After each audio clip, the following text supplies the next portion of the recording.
All right, let's take a look at the last one here. Particle's position at time t is x of t equals t cubed minus 4t squared plus 4t plus 1.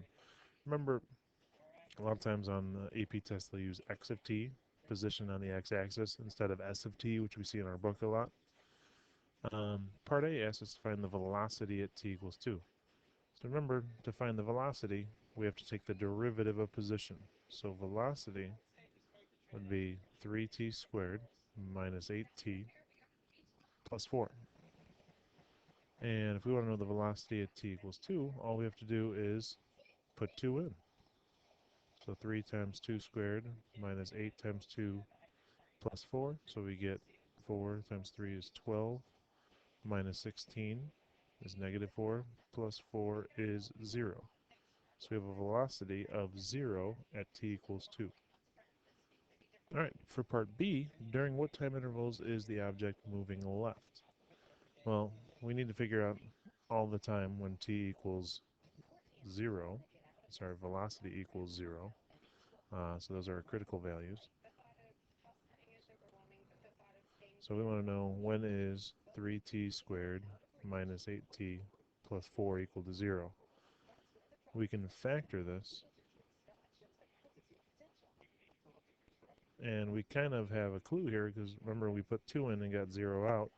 So t minus 2 should work here as well. Then to multiply to give us this is going to have to be a minus 2. We get 4. When we multiply those, negative 2t minus 6t gives us a negative 8t. So t equals 2/3 or t equals 2.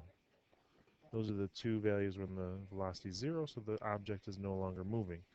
We want to figure out when it's moving left. We need to use a number line. So 2/3 and 2. So this is our velocity. We want to plug in a couple values in between there and on either side into our velocity to see if the velocity is positive or negative. So if we put 0 in, 0 is going to give us a negative number times a negative, which is positive. So our velocity is going to be positive there. Then if we put in 1, we get a positive value here and a negative value there. So our velocity is going to be negative. And if we put in 2.5, we're going to have a positive value and positive value, which is positive.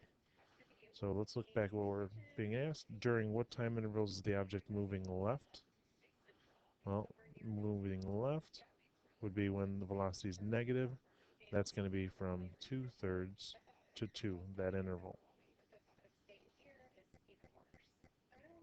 Now, last part here, part C, is tying in with what we did today. Find the total distance.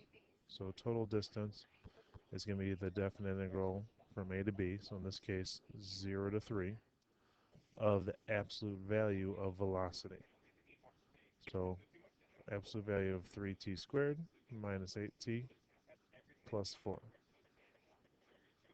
So just a matter of putting that into our calculator. So math 9, and we're going to do math numbers. Number 1 there, absolute value 3x squared minus 8x plus 4.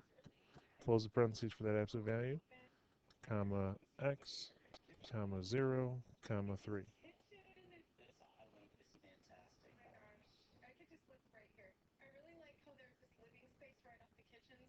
Takes a little while for it to figure it out.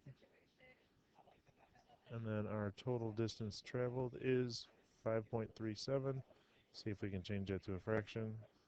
No such luck. So rounding 3 decimal places, we just get 5.37. All right, so total distance traveled.